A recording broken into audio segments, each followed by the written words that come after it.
నమస్కారం. ఇది సంగతికి స్వాగతం. ఈ ప్రపంచంలో తప్పు చేయని వాళ్ళున్నారంటే వాళ్లకు ఆ అవకాశం రాకే అని అంటుంటారు. ప్రస్తుత పరిస్థితికి అది సరిపోయేలా కనిపిస్తోంది. నల్లధనం కట్టడి, అవినీతి అంతం వంటి ఎన్నో లక్ష్యాలతో పెద్ద నోట్ల రద్దు నిర్ణయం తీసుకున్నారు ప్రధాని మోదీ. ఎన్ని ఇబ్బందులు ఉన్నప్పటికీ ప్రజలు అందుకు సహకరిస్తున్నారు. సాహసోపేత నిర్ణయాన్ని అమలు చేయాల్సిన బ్యాంకింగ్ రంగంతోనే వచ్చిపడింది సమస్య అంతా. ఎవరు తీసుకోవడం లేదు. తపాలా శాఖలు ఏం తీసుకోవడం లేదు. ఇవేమీ గాలువాటు విమర్శలు కాదు.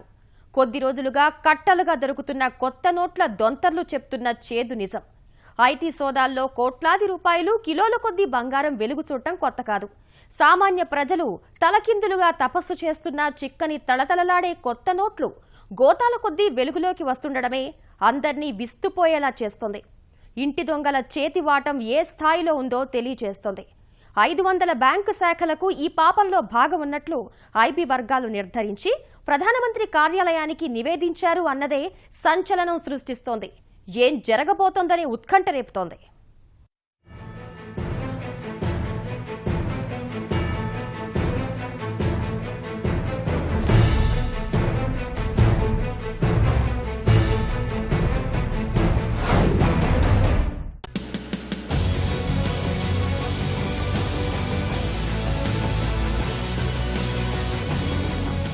పెద్ద నోట్ల రద్దు నిర్ణయం తీసుకుని నెల దాటింది. నవంబరు 10 నుంచి కాదు కదా ఈ రోజుకి దేశంలో ఏటీఎంల వ్యవస్థ ఒక గాడిన పడలేదు. ఢిల్లీ నుంచి గల్లీ గల్లీలో జనం అవస్థలు ఒక స్థాయిలో కొనసాగుతున్నాయి. చేతిలో నయా పైసా లేకపోయినా 1వ తారీఖు కష్టాలను సైతం అంతా పంటి బిగున భరించారు, ఇంకా భరిస్తున్నారు. ఏదో మంచి జరుగుతుంది అన్న ఆశతో. ఇన్ని రోజులు అవస్థలు పడుతున్నా అసలు ఏంటి ఈ జనం, ఏంటి సహనం, సంయమనమంతా? ప్రతి ఒక్కరూ ఆశ్చర్యపోయే రీతిలో ప్రభుత్వ నిర్ణయానికి సహకరిస్తున్నారు. చిల్లర కష్టాలు ఎంతగా వెంటాడుతున్నా మోదీ నిర్ణయంతో దేశానికేగా మంచి జరిగేది అని ఎవరికి వారు సర్ది చెప్పుకుంటున్నారు. ఇక్కడే కొద్ది రోజులుగా జరుగుతున్న పరిణామాలు ముక్కున వేలేసుకునేలా చేస్తున్నాయి. ఒకవైపు మమ్మల్ని చంపినా మా దగ్గర డబ్బుల్లేవు బాబోయ్ అని 2000 రూపాయలు ఇవ్వడానికి కూడా అంగీకరించని బ్యాంకులు. డబ్బులు ఉంటే ఇవ్వమా, వెళ్లి మాకు డబ్బు ఇవ్వని ఆర్బీఐని అడగండి అని చిందులు. మరోవైపు తనిఖీల్లో కట్టలు కట్టలుగా పట్టుబడుతున్న డబ్బులు. రద్దు చేసిన పాత 1000, 500 రూపాయల నోట్లు అంటే సరే, కానీ కోట్ల కొద్దీ కొత్త 2000 రూపాయల నోట్లు. కనీసం కట్టలైన విప్పని పెద్ద పెద్ద దొంతరలు. అది 1-2 కోట్లు కాదు. అధికారిక లెక్కల ప్రకారమే ఇప్పటి వరకు పట్టుబడిన నగదు మొత్తాల్లో కొత్త నోట్ల భాగం 159 కోట్ల రూపాయలు దాటింది. రోజురోజుకి అది పాపం పెరిగినట్లు పెరుగుతూనే ఉంది. ఐటీ అధికారులే నివ్వరపోతున్నారు. అసలు వాళ్లకు ఆ స్థాయిలో కొత్త నోట్లు ఎక్కడి నుంచి వచ్చాయని తలలు పట్టుకుంటున్నారు. ఇప్పటికీ ఒక పక్క జనం నోట్ల కష్టాలు తీరలేదు. ఏటీఎంలు, బ్యాంకుల ముందు పడిగాపులు కాస్తూనే ఉన్నారు. మరికొందరికి మాత్రం ఆ స్థాయిలో కొత్త నోట్ల నగదు ఎక్కడి నుంచి వస్తుంది? 1-2 ఒకరి వెనక మరొకరు బడాబాబులు కొత్త నోట్లతో అడ్డంగా దొరికిపోతున్న ఘటనలు వెలుగు చూస్తూనే ఉన్నాయి. దేశవ్యాప్తంగా ఇదే పరిస్థితి. ఓ శేఖర్ రెడ్డి, ఓ దొడ్డన్న అల్లుడు, ఢిల్లీలో ఓ లాయర్, ఇలా ఎవరి ఉదంతం తీసుకున్నా కళ్ళు బైర్లు కమ్మే పరిస్థితి. 1000 కోట్లకు పైగా ఆస్తుల పత్రాలు, 131 కోట్ల రూపాయల నగదు, 170 కిలోల బంగారంతో పట్టుబడ్డాడు తమిళనాడుకు చెందిన శేఖర్ రెడ్డి. అందులో గత శనివారం ఒక్కరోజే 70 కోట్ల రూపాయలకు పైగా విలువైన 2000 నోట్లు వెలుగు చూశాయి.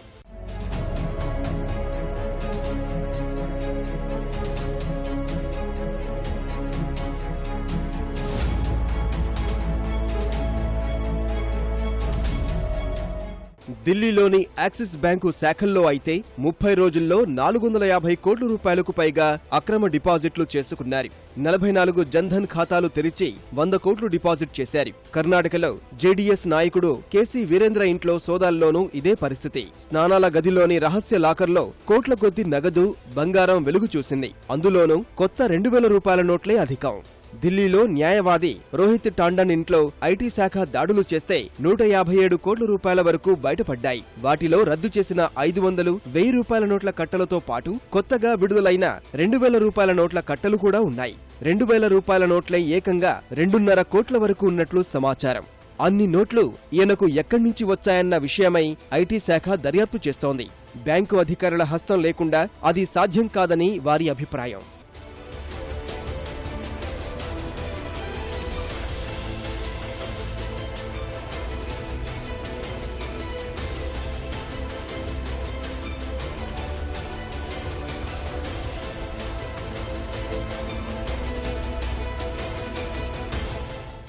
ఎవరో ఒకరిద్దరు తప్పు చేస్తే అందర్నీ అనడం సబబు కాదు. కానీ ప్రస్తుతం బయటపడుతున్న బ్యాంకింగ్ సిబ్బంది అక్రమాలు చూస్తే మూలాలు ఎక్కడి వరకు ఉన్నాయో కూడా అంతుచిక్కని పరిస్థితి. అసలు కేంద్ర ప్రభుత్వం 1500 నోట్లు రద్దు చేసిందే నల్లధనం, అవినీతి, అక్రమాలకు కళ్లెం వేయడానికి. ఇబ్బందులు ఉన్న 50 రోజులు మాతో సహకరించండి అని ప్రధానమంత్రి ప్రజలకు పదే పదే విజ్ఞప్తి చేస్తున్నారు. కానీ ఆ నిర్ణయం అమల్లో కీలక పాత్ర పోషించాల్సిన బ్యాంకుల తీరు చూస్తే ఇలా ఉంది. నవంబరు 10 నుంచి కొత్త నోట్లు ఇవ్వడం ప్రారంభిస్తే 13వ తేదీ కల్లా హైదరాబాద్లో తొలి అక్రమం వెలుగు చూసింది. 6 లక్షల రూపాయల సొంత డబ్బు మార్చుకున్న సిండికేట్ బ్యాంక్ క్లర్క్ మల్లేశం వ్యవహారం కలకలం రేపింది. ఆ విషయంలో మల్లేశం, అతడికి సహకరించిన క్యాషియర్ను పోలీసులు అరెస్టు చేశారు.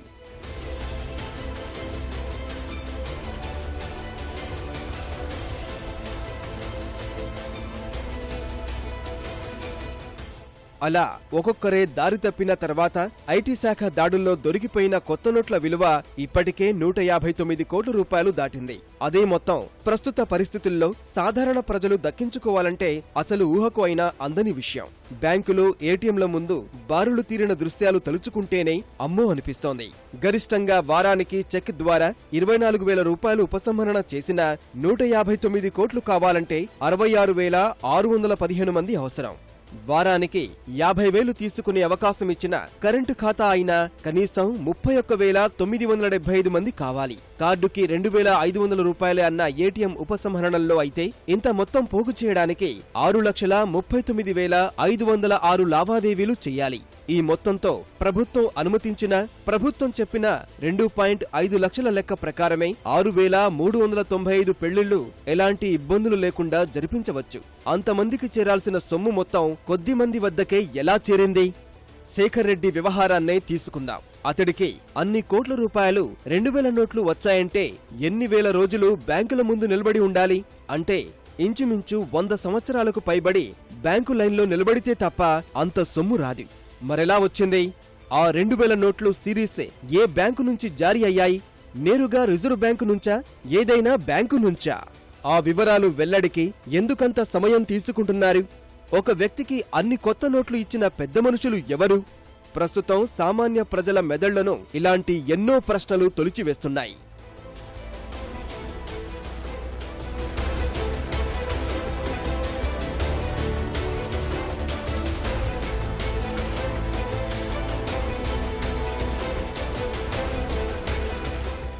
రోజుల తరబడి జనం బ్యాంకుల ముందు పడిగాపులు పడుతుంటే లక్షల మంది లక్షల గంటలు వెచ్చించినా దొరకని నోట్లు దొడ్డిదారిన తరలించింది ఎవరు? ఇంకా ఎంతమందికి అలా మేలు చేశారు? ఇవన్నీ పారదర్శకంగా వెల్లడిస్తేనే ప్రభుత్వం తీసుకునే చర్యలకు సార్థకత అని ఆర్థికవేత్తలు చెబుతున్నారు. ఒక్క నోటు దొరక్క ప్రజలు అల్లాడిపోతుంటే అంగరంగ వైభవంగా గాలి జనార్దన్ రెడ్డి కుమార్తె వివాహం జరిపించడంపై చాలా విమర్శలు వచ్చాయి. ధనవంతుడైన తండ్రి కుమార్తె పెళ్లిని ఆర్భాటంగా చేయడాన్ని తప్పుపట్టడానికి లేదు. కానీ ఆ సొమ్ము ఏ సమయంలో ఎలా వచ్చింది అనే అంశం చుట్టూనే వివాదం. ఓ ఆత్మహత్యతో ఆ డొంక మొత్తం కదిలింది. చనిపోతూ రమేష్ గౌడ అనే ఆ వ్యక్తి రాసిన ఆత్మహత్య లేఖలో గాలి జనార్దన్ రెడ్డి మరో అధికారిపై చేసిన తీవ్ర ఆరోపణలే అందుకు కారణం. జనార్దన్ రెడ్డి కుమార్తె వివాహం కోసం 100 కోట్ల రూపాయల వరకు నల్లధనాన్ని తెల్లగా మార్చారని ఆరోపణలు ఎదుర్కొంటున్నారు. అదే నిజమైతే అంత మొత్తంలో నగదు మార్చడం ఇంటి దొంగల సహకారం లేకుండా అయ్యే పనేనా?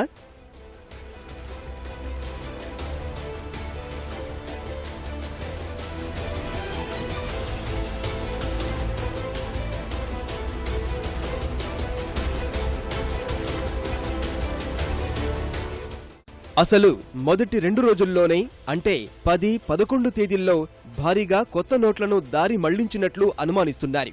జరుగుతున్న తంతుని గమనించే ప్రభుత్వం ఉపసంహరణపై పరిమితులు పెట్టింది. బ్యాంకుల్లో నగదు మార్పిడిని రద్దు చేసింది. జన్ధన్ ఖాతాలపై పరిమితులు విధించారు. డిపాజిట్లపై నిఘా పెంచారు. అయినా ఇంటి దొంగలను ఈశ్వరుడు అయినా పట్టలేడు అన్నట్లు గుట్టుగా పని కానిచేస్తున్నారు కొందరు అక్రమార్కులు. కొన్ని ఆధార్ పత్రాలు ముందే సంపాదించి ఆ పేరు మీద వారికి తెలియకుండా నగదు మార్పిడి చేసినట్లు ఆరోపణలు ఉన్నాయి. డిమాండ్ డ్రాఫ్ట్ల పేరిట టోకరా వేస్తున్నట్లు విమర్శలు ఉన్నాయి. కరెంటు ఖాతాలను ఉపయోగించి పెద్ద మొత్తంలో కొత్త నోట్లు వెనక్కి తీసుకుంటున్నట్లు గుర్తించారు. నిబంధనల ప్రకారం చెక్తో 24,000 రూపాయలు తీసుకునే అవకాశం ఉన్నా మౌఖిక ఆదేశాలు, నోట్ల కొరత పేరుతో సామాన్యులకు 4-5,000 మించి ఇవ్వని బ్యాంకులు పెద్దల సేవలో ఎలా తరిస్తున్నాయో చెప్పడానికి భారీగా పట్టుబడుతున్న కొత్త నోట్లను మించిన ఉదాహరణలు ఏం కావాలి? ఈ నేపథ్యంలోనే ఇప్పటికే పెద్ద నోట్ల రద్దు నేపథ్యంలో నగదు మార్పిడిలో అక్రమాలకు పాల్పడ్డ 27 మంది సీనియర్ అధికారులపై ప్రభుత్వ రంగ బ్యాంకులు వేటు వేశాయి. నిబంధనలు ఉల్లంఘించి అక్రమ లావాదేవీలకు పాల్పడ్డందుకు వారిపై చర్యలు తీసుకుంటున్నట్లు కేంద్ర ఆర్థిక శాఖ తెలిపింది. ఆరోపణలు ఎదుర్కొంటున్న మరో 6 అధికారులను బదిలీ చేశారు. యాక్సిస్ బ్యాంకు కూడా 19 మంది అధికారులను సస్పెండ్ చేసింది. వారిలో 6 ఢిల్లీ నుంచే. ఆ 6 ఢిల్లీ కశ్మీర్ గేట్ శాఖకు చెందిన వారే. మిగిలిన వాళ్లు ఒడిశా, పశ్చిమ బంగా, తమిళనాడు నుంచి ఉన్నారు. తమిళనాడులో 25 లక్షల చోరీపై ఓ బ్యాంకు క్యాషియర్ ఇచ్చిన ఫిర్యాదుకు సంబంధించి 7 అదుపులోకి తీసుకుంటే అందులో 5 మంది అదే బ్యాంకు సిబ్బంది. పంజాబ్ చండీగఢ్లో అనధికారికంగా నోట్ల మార్పిడి చేసినందుకు గాను హెచ్డిఎఫ్సికి చెందిన బ్రాంచ్ మేనేజర్ సహా 4 సిబ్బందిని పోలీసులు అరెస్టు చేశారు. తపాలా కార్యాలయాలు ఈ ఊబిలో చిక్కుకున్నాయి. అక్కడ జరిగిన నోట్ల మార్పిడి అక్రమాల డొంక కదులుతోంది. హైదరాబాద్ లో సుమారు 3 కోట్ల రూపాయల కొత్త నోట్ల మార్పిడిలో అవకతవకలు జరిగినట్లు తేల్చిన సిబిఐ, భారత పోస్టల్ సర్వీస్ ఐపీఓఎస్ 2013 బ్యాచ్ అధికారి సుధీర్ బాబు ఈ అక్రమాలకు ప్రధాన సూత్రధారిగా సిబిఐ గుర్తించింది. కొందరు మధ్య దళారుల ద్వారా వ్యాపారుల నుంచి పాత నోట్లు తీసుకుని కొత్త 2000 నోట్లు ఇచ్చారు. హబ్సిగూడకు చెందిన నితిన్, హిమాయత్ నగర్ కు చెందిన స్థిరాస్తి వ్యాపారి నరసింహారెడ్డిలు సహకరించినట్లు ఇప్పటి వరకు ఆధారాలు లభించాయి. ఇంత తతంగం జరుగుతుండడం వల్లనే అవినీతి బ్యాంకు ఉద్యోగులపై చర్యలకు కేంద్రం చురుగ్గా కదులుతోంది. ఐటీ అధికారులు అందించిన సమాచారం, సేకరించిన ఖచ్చితమైన సాక్ష్యాలతో ఆ మేరకు ఆయా అధికారులపై కొరడా ఝుళిపించేందుకు ఆర్థిక శాఖ కసరత్తును ముమ్మరం చేసినట్టు తెలుస్తోంది. నల్ల కుబేరులతో కుమ్మక్కై అక్రమాలకు పాల్పడుతున్న 500 బ్యాంకు శాఖలపై ఐబీ నిర్ధారణకు వచ్చి ప్రధానమంత్రి కార్యాలయానికి నివేదిక సమర్పించినట్లు సమాచారం. ఆ సమాచారం ఆధారంగా మరికొందరు ఇంటి దొంగలపై చర్యలకు పీఎంఓ, ఆర్థిక శాఖ, ఐబీ ఓ కార్యాచరణ రూపొందిస్తున్నట్టు తెలుస్తోంది.